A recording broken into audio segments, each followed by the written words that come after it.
It took me 4 years to learn what I'm about to teach you in a minute and a half. You can have literally anything you want. This excludes control over other people, and it won't work if you have more than a vague time frame, right? So sometime within the next year is a vague time frame, but within the next 3 hours is not.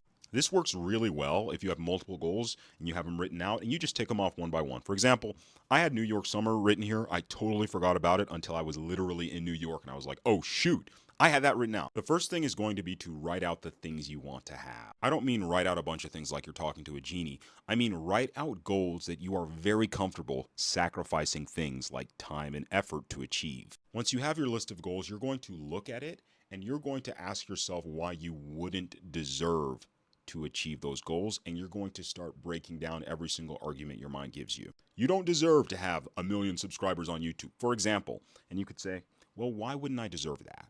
Is it because I'm not a hard worker? I can be a hard worker. Is it because I don't think other people should watch me? Why shouldn't other people watch me? So essentially what you're doing is meditating on each one of your goals, and you're breaking it down to where in your mind you actually believe it's something that's possible. It's probably going to take you a couple different days and a couple different sessions, but you essentially want to get to the point where the goals feel normal to you, almost as if it's something that you already have or you already know what it feels like to be there. Once the goals feel normal to you, your subconscious will stop attacking you and telling you it's not possible to get there, and then it's just a matter of taking the steps to get there. For example, if I tell you, go get a Coke from the fridge, you probably have two limiting beliefs. One, why should I listen to this guy? And two, do I have any Coke in my fridge? If I explain why you should listen to me and why you have Coke in your fridge, you'll go get it. You'll go check. And if there's Coke in the fridge, which there is, you'll have the Coke. Now, if you haven't done the work of breaking down those limiting beliefs, you're not even going to make it to the fridge. You're going to be like, what's up with this guy? Is there even a Coke in my fridge? I know it's in my fridge. There's no Coke in there. And so you won't believe me when I tell you Coke in the fridge is possible. I tell you to go make a YouTube video. I don't know what to post. There's too many people out there. I don't want to suck. There's too many options for me to choose what to do because I'm going to make the wrong choice. Oh no. You have too many limiting beliefs surrounding what you're trying to do to actually be effective in getting there. And this is exactly why when I onboard a one-on-one client, I make them write for a whole week on why they want to grow and what they're hoping to accomplish. Because yeah, you'll figure it out eventually. But if you sit and write about it, maybe you don't have to do so much trial and error. If you've made it this far, just go ahead and drop me a follow. I'd appreciate it. This has got to be my new favorite universal law because ain't no way. Ain't no way. If you want to manifest anything in your life, please stick around for this video. This is not going to be one of those manifest anything overnight videos, but I am going to use science and spirituality to give clarity on how to make your dreams come true faster. So there's a universal law called the law of vibration and directive power. This law says that high vibes have power over low vibes. Now, why is this important? Everything is made up of vibrating particles. Everything carries a vibe. The higher a particle's vibe, the less visible it is. The lower a particle's vibe, the more visible it is.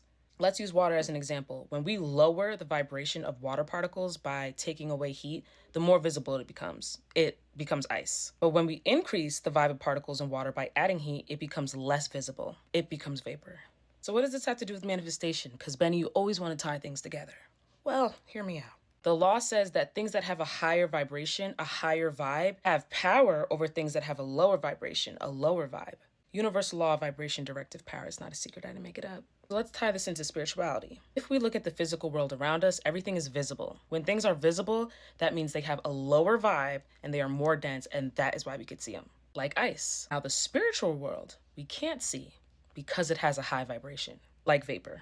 So when referencing the law, higher vibes, like the spiritual realm, has power over lower vibes, like the physical world around us. And this is why we lean into the spiritual realm and rely on spirituality, because that realm, by law, has power over the physical one.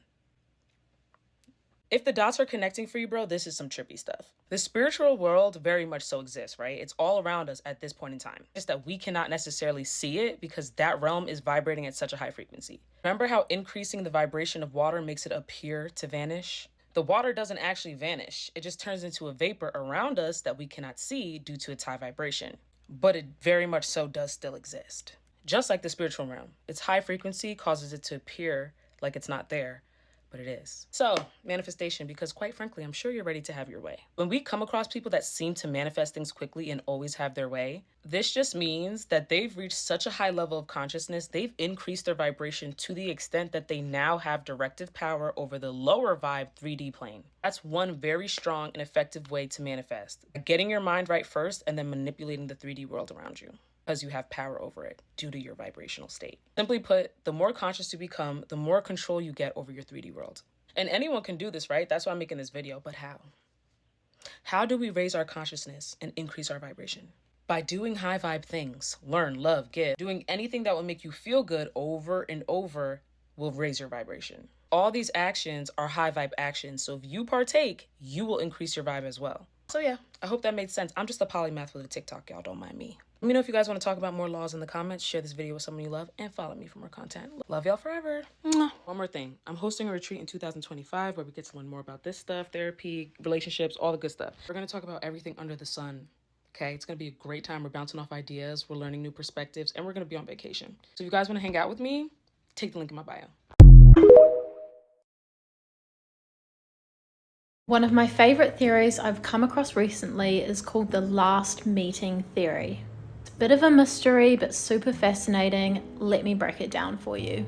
So you've got an ex or someone you were really close to, and according to this theory, once you and that person have completed your mission together, learned the lessons that you needed to learn from each other, the universe steps in.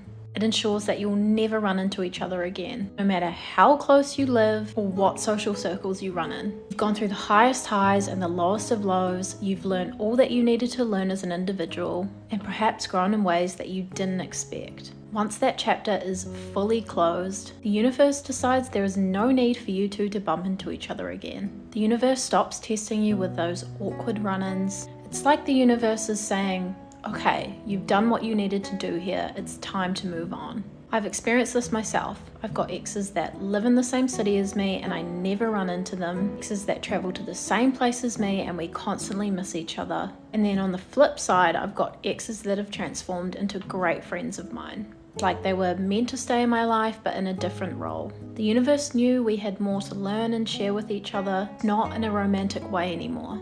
Universe is basically telling you you're free to move on to a better and brighter future. It's about moving forward and not having to look over your shoulder for those ex relationships. Have you guys experienced this? Let me know. I'm going to show you right now how to soothe yourself on any situation that you're currently stressed about to a point where you're so unbothered about it that you just naturally allow the manifestations you prefer. This is called a focus wheel. You're going to draw a circle in the center of the page, and then you're basically going to draw lines that are on the outside that sort of create these little windows, right? This might be a little sloppy because I'm trying to hold my phone while I do this. So in the center of the circle, you're going to put a statement that you don't believe, but that you really wish was true. It's like your ideal situation. So let's use a hypothetical. Let's say that your situation is that you've been living with a roommate and you guys are not getting along anymore and you really want to move out, but you can't afford a new place and you have a good deal where you're living and you're really stressed about it. So in the center, you're going to put a statement that you wish was true. It's like the perfect ideal statement, right? So it would be something like, I'm living in a perfect, affordable place that I love in an area that's safe or something like that. You put it here in the center. All right, so I'm living in a comfortable place I love and can easily afford in a great area. Again, you don't believe this. You have no idea how you're going to get here, but this is what you put in the center. Now, the point of all these little windows on the outside is that now you're going to start writing down statements that are true. 100%, you know them to be true, but they get you closer to believing this, right? So you go very, very general, and these are just things that are reminding you on why this is actually possible. And you want to start so general because you have to be so real with yourself. So even if you start saying something like, maybe I can afford it soon if I save up and da-da-da. If you feel that resistance or that tension, you're like, oh God, but I need to get out now. Don't write it down. This has to make you feel better, what you write here. So I usually start off with something super general where I say something like, I'm sure other people have been in this position and if they can do it, I can do it. Or, I've been in places like this before and things have turned around for me. Again, if you believe that. All right, so I'm sure other people have been in my position and figured it out. And if it's possible for them, maybe it's possible for me. Notice I'm using these softening words like maybe it's possible for me. You're trying to use the least amount of resistance. If you just say someone else has done it, which means I can do it, If that doesn't fully sit with you because you might think, yeah, but I don't have the best luck, or maybe just they got lucky or this and that, this is like the mental gymnastics that's kind of required to really take all resistance out of this. And as you keep doing this, you're really going to make this a reality. So now think about the next one. Maybe you think to yourself, well, like I'm supposed to apparently be getting like a raise at work soon, like we've been talking about that. And if that's the case, then I can finally get my own place and that'll be good. So you might want to start writing down, well, I think I'm going to get a raise, which would be good or whatever. But if it still pulls a little insecurity in you, if that's not solid, if that's not something you really feel excited about, pull back, don't write it. Think a little longer. Maybe say something like, I believe it's for the greatest good for me to find a new comfortable situation living on my own. All right, so now you got, I believe it's for the highest good that I live in a comfortable environment, and you believe that. Boom, gets you closer. Now let's say down here, let's say your roommate, let's call them Sam. Maybe you guys used to be really good friends and now you're just a little more estranged. You could say something like, I believe, we're meant to go our separate ways. What's best for me is also best for Sam. All right, so now you got Sam and I were meant to live together for a while, and now we're meant to go on our separate ways. You're making peace with the situation. You're taking your resistance out bit by bit, one thought at a time, right? You keep filling up these windows. You can sit here as long as you want, as long as it takes. Just contemplate, be easy. Think about something you really feel. And then once you start getting a momentum going, I mean, you can start splitting these up into really small, you can just get as many little, you can start really getting more windows or turn the page, keep listing it off. You don't even have to do it on paper. You can do it in your head, although on paper is easier, more organized, and then you can look back at it all, read everything back and be like, oh yeah, of course this thing makes sense because of all these reasons that are actually true. I really like guiding people through focus wheels around their specific problem because I love being that person to make sure that there's not 1 ounce of resistance or 1 ounce of doubt in their statements that they're making. I have an upcoming 30-day course that I'm hosting, and one of the classes is going to be around focus wheels, where we're going to be pulling people up and I'm going to be guiding them through their specific problems that they want to work through so that you can see exactly how to really pull out any type of doubt or fear or resistance, and eventually you get to this place where you just know that this is natural and normal. And if you want more info about the upcoming course, you know where to find it. Go watch the video to give you all the details. I've started hanging out with rich people, and here are the 5 habits I've learned from hanging out with them. The first thing I noticed from hanging out with rich people is all of these people are hella fit. We're talking they spend at least 30 minutes in the gym every single day or doing some sort of active movement. They basically know that if they spend 30 minutes a day, that's basically free endorphins, and those chemicals can serve as brain fuel so that they can go out there and make those money moves. They also know that obviously working out is going to make you look your best, and so they just think whenever you go out and see someone, meet someone for the first time, you can tell that they take care of themselves. Number 2, they're obsessed with talking about money. I swear to you that I think that people have made it seem like talking about money is completely taboo, but I would say and argue that it's to keep the poor people poor. Rich people are constantly talking about money because they know that if other people know, hey, I'm looking to invest in XYZ location, the people that are in their network that has been thoughtfully curated will very likely know of someone else that's selling a property in that same location. One time actually I was working with a brand and I was talking to another content creator friend about how much I was getting paid for that brand deal because they reached out to her and they wanted to pay her significantly more than they were paying me already. I was able to go back to the brand and be like, hey broski, I am not accepting this deal. Even though I signed the contract, I need to be paid at least this amount. And that is on money transparency, baby. The third thing I realized from hanging out with rich people is that they plan their days to a T. We're talking like if they're trying to make plans with you, they're gonna tell you that they have ability for dinner from 5 to 6:30, and at 6:30, they're gonna say, mwah, mwah, goodbye, I gotta go do something else, work on another project, meet another friend. And this isn't like them being like, oh my gosh, no, I'm too busy, blah, blah, blah. It's actually very rare for someone that's actually busy to say that they're busy, because busy people will prioritize you if they see value in you. Which that goes into the fourth thing that I've learned about hanging out with rich people, is that they spend at least 30 minutes a day doing some sort of absorbing information to make themselves better people. This could be a book, a podcast, a YouTube video. They are obsessed with becoming better people, aka growth mindset, And they are humble enough to know that in order for them to grow, they have to absorb information from other sources, people that are experts in their fields. The next thing I noticed is that they're extremely private. This isn't to say that they're literally not going to tell you anything about their lives. They're going to be very mindful of trying to understand who the freak you are, kind of what do you offer to the table, because everyone that's in their lives needs to provide them value. But they also want to make sure you're not a motherfucking liability. Trust is not just for you. You have to earn it and showcase that you are capable of holding space for them and them for you. And you might be thinking, Genesis, where the frick did you find all these rich people? To be honest with you, a lot of it has to do with going to conferences that inspire you, aka I went to FinCon last year, met a bunch of people that are freaking incredible and doing their own dang thing, businesses, whatever. Hanging out with rich people has completely changed my life and has made me or allowed me to think outside the box. Like if you are within yourself and you're like, just okay, I want to accomplish XYZ thing, it's oftentimes that you're not dreaming big enough. Me hanging out with these people has made me realize, girl, like there is more in this world that you can achieve.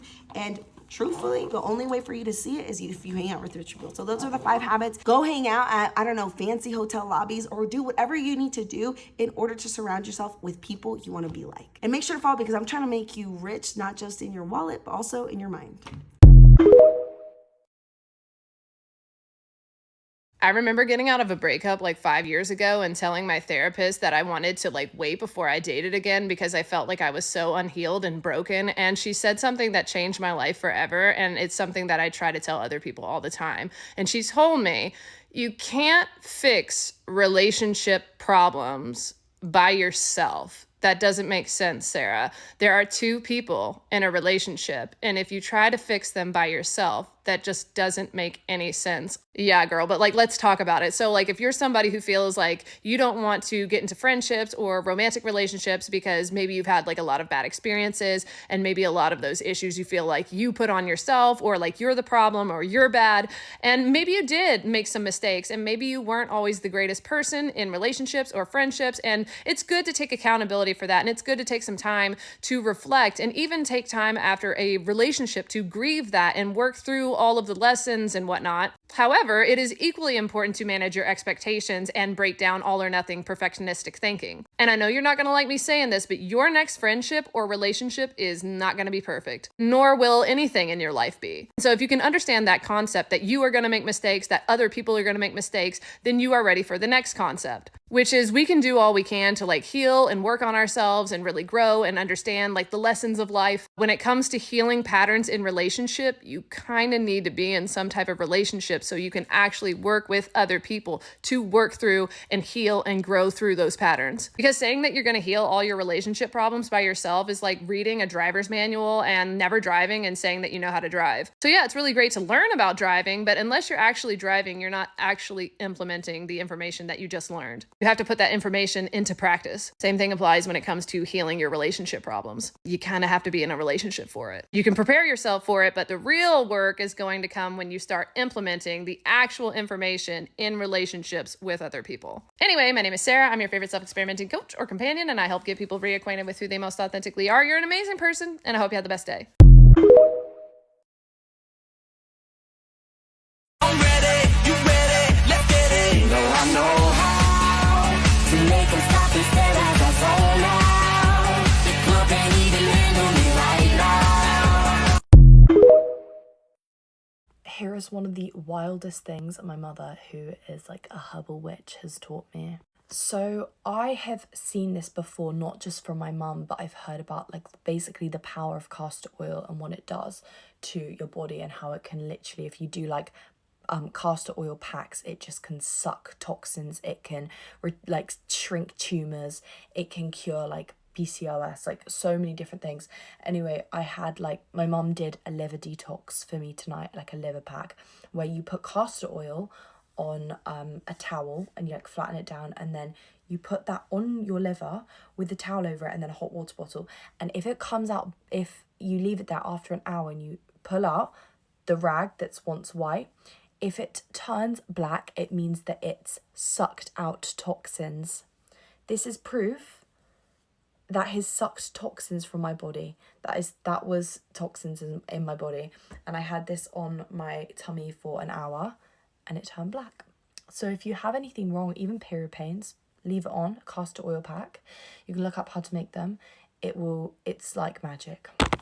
They do not tell you this, but women often with like breast cancer have made castor oil packs and put them around, and it's got rid of their breast cancer and so many other things. So secret, but I hope it helps. If you're good looking, especially if you're a girl and you can somewhat talk to people and you have just a little bit of confidence, there's absolutely no reason why you're not making at least $10,000 a month. This isn't one of those things where it's like, oh, you need to be making an extra 10K a month, do Amazon FBA, do dropshipping, blah, blah, blah. No. But I will tell you, being an attractive person with charisma, especially being an attractive woman in business, like you can talk to people, hold conversation, and genuinely connect with people, that is such an asset. And if you're not using that to your best ability to advance yourself in your career, you're missing out. Not just missing out, you're stupid. Let me put this into perspective for you guys. I'm 24 years old. I come from Ohio. I moved all the way to Florida, one of the nicest zip codes to live in. I live in a single condo, like 4K a month. I have a personal driver. I do what I want, and I just make really good money. And I made a whole business and income out of this idea. And chances are you're better looking than me, okay? Probably smarter, probably can communicate better. You can do the exact same thing. All you have to do is find a vehicle that will reward hard work, that will reward the results you get without your time being attached. For me, that was remote closing. Because if I can make a company thousands of dollars within 3 hours, and that makes me thousands of dollars, then I can just go F off for the rest of the day. And that company is more concerned about the results I bring rather than me just sitting at a desk, oh, what's up, guys? Can I please go to the bathroom? No, they don't care about that stuff. Can you bring results? And I'm really good at remote closing / sales. So you just have to find that one thing, that one vehicle. But for me and a lot of people that I teach, especially coming from like manual labor or like being a student, they absolutely love closing. They're getting connected with opportunities every single day that I put in front of their face. So if you're semi good looking, especially if you're a girl, you have some confidence and you can talk to people, you need to be capitalizing on this. You're not going to be young forever. Stop wasting your looks on looking trashy and being lazy. Live life like it's special. Dress up daily and get the maximum out of your life. Don't wake up and do the bare minimum. Wake up early and get the maximum out of your life. Every day is a special occasion. When I get up, I'm like, what should I wear today? Ooh, this is going to look cute with that. It's like you get to play dress up every day. You don't have to just say, ooh, what do I got that fits and that's clean. You can wear cute dresses or skirts, shorts, jeans when you're running errands. But when you're going out and about, you're dating, dresses and skirts. You get treated better by men when you are in dresses and skirts. Always. They'll do more for you. They'll open doors for you. They'll treat you more feminine and want to do more for you. That's what you got to do. That is feminine. Yeah, I'm just saying. You got to stop doing the bare minimum and do the most if you want the most out of life. And you won't have to really work. All your work will be is looking good. Looking good and lying. That's your job from now on. Just look good and lie to them.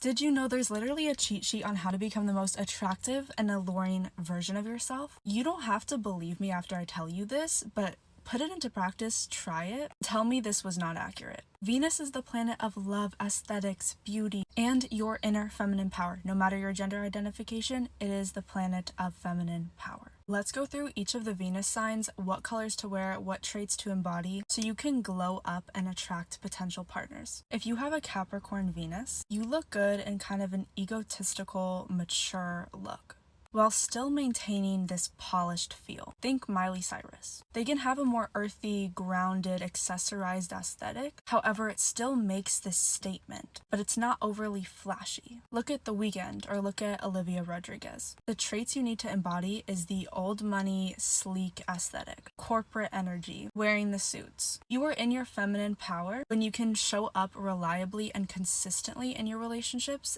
having a long-term mindset and building things brick by brick. Next, I want to talk about Virgo Venuses. Think Kim and Kylie Kardashian. Both of them are Virgo Venuses. This is why they can get confused to be the same person. Just kidding. But like a lot of people think that Kylie copied Kim or vice versa. It's sleek, it's coordinated, put together. Look at the sleek back hair, emphasis on their health, emphasis on the shape of their body, neutral colors and some blacks, some taupes, while also maintaining this mature, business-like feel. Unlike an Aries Venus, which is very like hot in your face, fiery, show off the body, they are more sculpted and more fashionable and sleek. Now for Cancer Venus. So this is a soft, feminine energy. Lace, light blues, baby pinks, pearl, the mermaid aquamarine aesthetic. These are all beautiful on a Cancer Venus. Sabrina Carpenter does this wonderfully. You can also see it in Angelina Jolie or Halle Berry. There's a secret about this placement. Cancer is about the home, ruled by the moon. The more you take care of yourself and invest in yourself and get into that receptive energy, attuning to the moon cycles, the more you will receive and the more people you will attract into your life. Okay, everyone, are you already dressing like your Venus sign? Let me know in the comments. Do you want that person to chase you, to obsess over you, to think about you 24/7? Do you want to be able to manifest physical appearances within weeks? And do you want to have your hot girl era this summer? I'm going to tell you about the one manifestation technique that has worked for me every single time that I use it, no matter what it is that I want to manifest. Whether I want to manifest my dream body or physical appearance changes, or if I want to manifest an ex back or a specific person to be obsessed with me, this technique works for me every single time without fail. And it's called mirror work, and I'm going to teach you exactly how to do it, but before that I'm going to explain to you why it's so powerful. It all goes back to self-concept work, because at the end of the day, if you want to manifest anything, you have to step into the identity of the person who already has what it is that you want. And self-concept work does exactly that. So when you're doing self-concept work, what you're actually doing is you're training your mind and you're programming yourself to think, feel, and act as the person who has what it is that you want. And mirror work is the most powerful tool to transform your self-concept, and this is how you do it. First, you're gonna make sure that you're in a quiet environment where nobody's gonna bother you. You're gonna find a mirror and you're gonna go and sit in front of it. Then you're gonna look at yourself in the eyes and kind of just stare at yourself in the eyes, and this is very powerful. The eyes are the windows to the soul. And I like to do this process of just sitting down in front of the mirror and looking at myself in the eyes in the mirror for at least 2 minutes, so that I really get into that hypnotic state where your mind is the most suggestible to the information that you're giving it, so it's a lot easier to program. So after you've done that for a couple of minutes, then you're going to start to say affirmations to yourself in the mirror. If you want to manifest being magnetic, for example, then you're going to say things to yourself in the mirror like, people are obsessed with me, I give off this confident, radiant aura that leaves them coming back for more. People are literally addicted to my energy.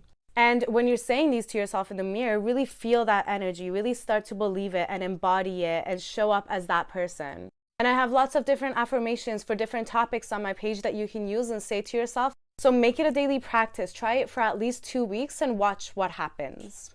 If you want more tips and techniques on how to manifest like this, then follow for more. One of the most important moments of a woman's life, like the biggest character development, you could say, is when the fog has been lifted and they are finally released from the spell that a man put them under. It's that moment where you literally wake up and realize the guy that you were so down bad about is literally just a man. And it's even more eye-opening when you're like, wait, what? Why was he so special? What did I even see it in him? Now, this could happen at any point, okay? It could literally just happen. You're driving and just pops in your head. He could like your Instagram and you realize that doesn't matter anymore. A song could come on that you literally were thinking nonstop. Every time it would come on, you think of him, but this time you realize that you can listen to it without, having that situation. Or you can see a picture of them on Instagram or see something on Instagram and you're just like, wait, what was I thinking? But however it happens, it feels like you are freaking Sleeping Beauty waking up from a slumber. You're like, wait, what? Where have I been? That guy is what I was so down bad about. That's who I was so obsessed over. It's like you literally have new eyes. Then of course you get a little embarrassed because you're like, wait, what? Why was I acting like that? But it's such a special moment. It's like you're really getting over the mountain, because obviously when you go through a breakup or whatever situation ending, there is no light at the end of the tunnel. But when you finally get over that, make that leap, get over that mountain to the other side and realize that is just a man, it's unreal. I think it's the closest thing that we have to magic, to be honest. Today, I saw on Instagram a story of this guy that I was genuinely obsessed with in high school and college. And I truly thought that we were gonna end up together. We were match made in heaven. I wasted years of my life over this, and I looked at that story today and I was like, what was I thinking? Like, was I okay? Like, and it has nothing to do with like the guy. It's just like we are so different people and live such different lives that I'm like, it's so insane to me that I thought that was going to be like my person. So if you're feeling down bad about somebody right now and you like don't know when you're going to get over it, hang tight. Your moment will come and it will be so beautiful and important and special in your life. So I just found out that my pandemic situationship got married to the girl he met a week after we ended things. So here's a little story time on how I learned that what's meant for you is for you. So I matched with this guy on Bumble in 2020 at the start of the pandemic, and on paper he seemed like my dream guy. He's smart, hardworking, feminist, he also loves reading, and of course he's super attractive. But whenever I tried to define the relationship, he just kept telling me that the pandemic is not the right time to commit, that maybe we only like each other because we can't see other people, that we should just go with the flow and enjoy what we have. Now, I should have ran for the hills at this point, but of course, my dumbass stayed because I believed that if I stuck around long enough, he would eventually choose me, pick me, and, see my worth. It's really rare for me to connect with someone, so when I do, I feel like I need to hold on because this connection doesn't happen as often. So eventually, after 9 months, we ended things. Instead of craving so desperately for this one man to choose me, I decided to choose myself. In the week that we stopped talking, he told me he already started seeing another girl and that they already had said I love you a week into dating. A week. Of course, that really hurt to hear at the time, and I was really skeptical that they would last, but 4 years later and they are happily married. But here's the thing, right? Sometimes not getting what you want is the best thing that could possibly happen to you. Sometimes when things don't work out, you don't even know what you're being protected from or guided towards. And as painful as that situation was to go through, it really taught me the importance of trusting my intuition, learning how to communicate my needs and my boundaries up front, prioritizing protecting my peace and my energy, but most importantly, learning how to let go, surrender to the universe, and trust that what's meant to be mine is always gonna be mine. I wish I could tell my past self that, hey, it may not work out with this guy, but that's because when you're 27 years old, you'll move to Bali for 2 months and you'll meet the most incredible man that brings you so much joy and happiness. And heck, even when that doesn't work out, you're always gonna be divinely protected and guided to what's meant for you. Moral of the story, be delusional and trust that things have a way of working out as they should, even when you don't see it yet. Here's a final look. And remember, no more situationships 2024. Bye!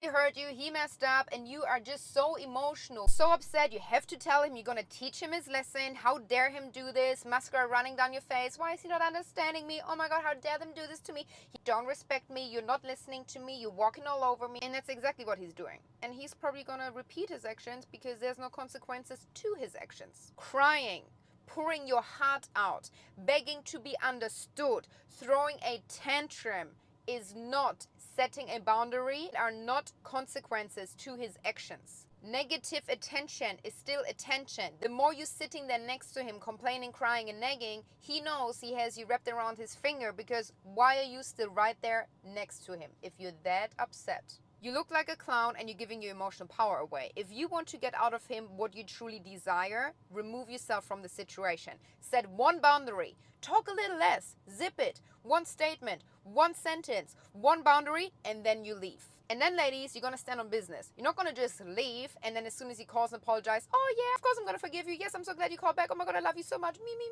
You are going to stand on business, radio silence. If he reaches out to apologize, maybe forget to pick up the phone because you're so busy worrying about your own life. Remember, ladies, men like the chase. They like to conquer. They like to win you over. If he reaches out to apologize, the ball is now in your court. Take your time. Lean back. Maybe you don't want to answer your phone. Maybe you're busy. Maybe you're still contemplating if you should even forgive him at all. Let this man sit on the edge of his seat, not knowing if you will ever come back. And then all of a sudden, out of nowhere, tell him he shall be forgiven. That is how he will come your way, and that is how you will get everything you want out of him. All the safety, all the reassurance, all the chase, all the sexual desire. Mentally stimulating him. If there's a threat of the woman not always being around, it creates an urgency within your man to come your way and gain your attention, gain access to you again. If you're always sitting there complaining, crying and nagging and not changing your actions and actually showing him consequences to his behavior, he will never respect you. I was talking about this with my friend the other day.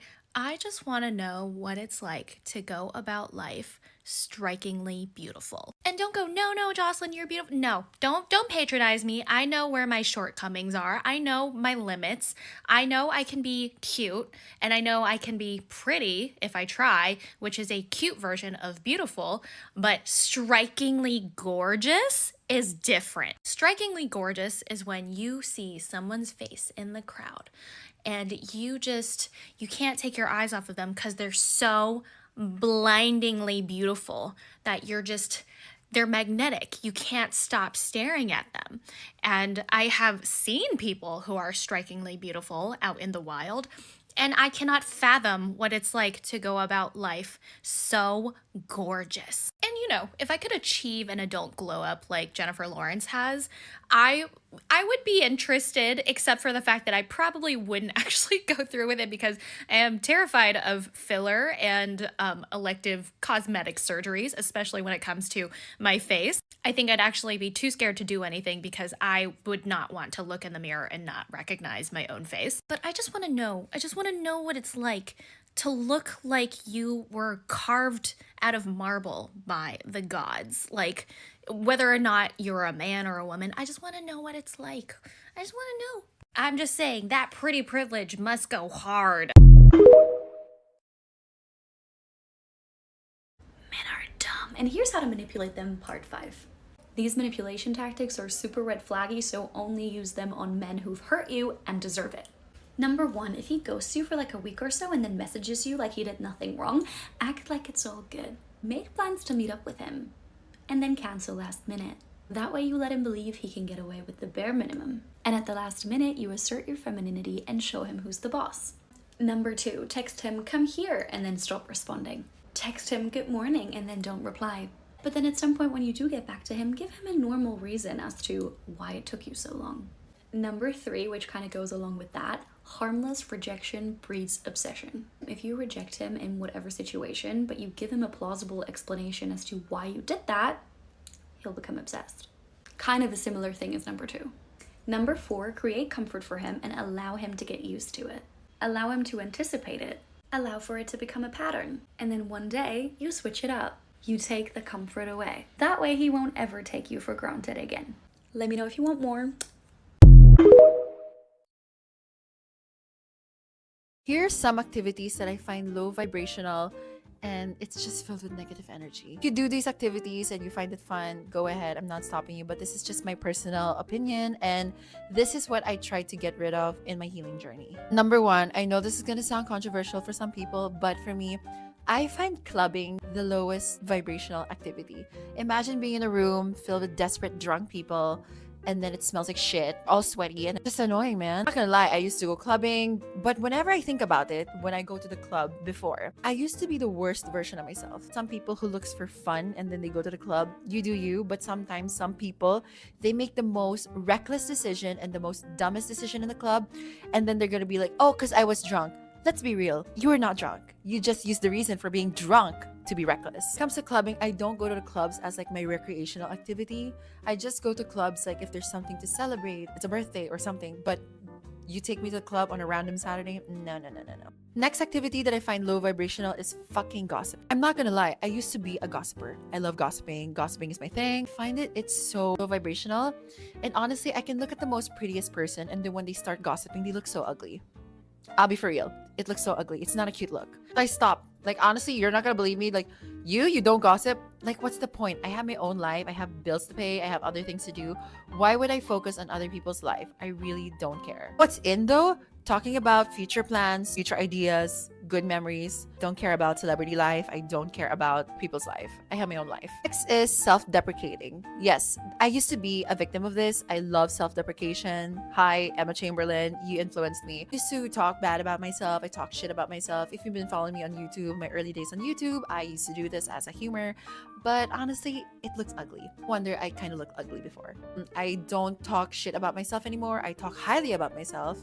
If you would call me a narcissist, that's because you're insecure. And that's how you see confident people. Love people when they love themselves and they're happy with their looks and they're confident. One time I was in an event, and this is how self-deprecation pisses me the fuck off. One time I went to this event and then I saw someone which I knew a long time ago, and we just met because I haven't seen her for a long time. I was like, hey, how are you? It's been a while. How's life? And the only thing she answered, she was like, yeah, it's amazing. I'm still fat. Let me tell you the uncomfortable silence. I was just silent and I was like, this is so stupid. I just want to leave. Let's stop self-deprecating, because what the mouth confesses manifests. And lastly, oh my God, complaining. Yeah, it's normal to complain. It's a normal reaction. I complain. I mean, literally, this video is about almost like complaining. But the fact that you always do it all the time, especially these are the type of people I don't want to fucking travel with. These type of people will complain about everything. And then they know what they signed up for. Let's say it's hiking. Okay, you're going to climb up a mountain. You're going to get sweaty. It's muddy. Okay, it's going to be rocky. When you get there, they know what they signed up for. They're aware. It's a mountain. Okay, it's nature. There's going to be mosquitoes. When they get there, oh my God, so many mosquitoes. Oh my God, so many. No, babes. No, this is not happening. This is not happening. Go home. Get the fuck away from me. Yeah, no. And then every time you hang out with people who likes to complain, you always tend to leave the conversation drained and no energy. So no, I stay away from people who always complain. There is a normal time to complain, but not every time. Like, it's your personality trait. This is what you're gonna do if you found out that he's been talking to another woman, that he's been liking somebody else's Instagram story, pulling up flame emojis, anything that has something to do with another woman in his life that is not you. But why did you do this? How come this happened? Who is this woman? Where does she come from? How do you know her? Is this your ex-girlfriend? Why would you do that in the first place? If you ask questions, you give him space to have a topic of conversation about this woman, about his behavior. You're allowing him space to be able to explain himself. In other words, you are giving him all the power. Think of this. Because you are the one asking questions, he's the one making statements. And most likely those statements are not going to be reasonable things that you want to hear that actually soothe or solve the whole problem. Most likely those statements or his explanation are excuses. Maybe he's right, but maybe she is just a family friend, but maybe this, but maybe that. And all of a sudden he's getting into your head and he has all the power. You need to realize that you cannot be the person that asks questions. You need to be the one that makes statements, so he's the one that's confused. Very short and sharp. To talk less, to not ask questions. You just letting him know that you know about what he did and about what happened. That's all. There is so much power in your silence. So once you told him that you know, you leave. You remove access to you. You do not ask for an explanation. You do not cry. You handle your emotions and you have emotional supremacy and you walk out that door. Now he's the one confused, wanting to ask you all the questions. Where are you going? Are you leaving me? Are you going to be with me? Are you going to break up with me? What do you think we should do? Oh my God, I'm so sorry. Oh my God, let's talk. Let's talk. Now he's the one wanting your approval. Now he is the one wanting to figure out what is she doing? What is her next move? Let this man suffer in your silence. Let this man suffer in his own mind and confusion during your absence. Let him sit with the unpredictability, with the confusion and the uncertainty as to where he stands with you, and let him be confronted with the fact of potentially losing you. Because that thought is not sparked in his brain. When you sit there with your receipts telling him, how could this happen? He knows you're giving him attention. Negative attention is still attention. Even though you're mad and so worked up, he knows that you're emotionally affected by it. Therefore, he has emotional power over you. Like, comment, and follow for part 2 so I can explain to you what to do once you actually removed yourself from the situation.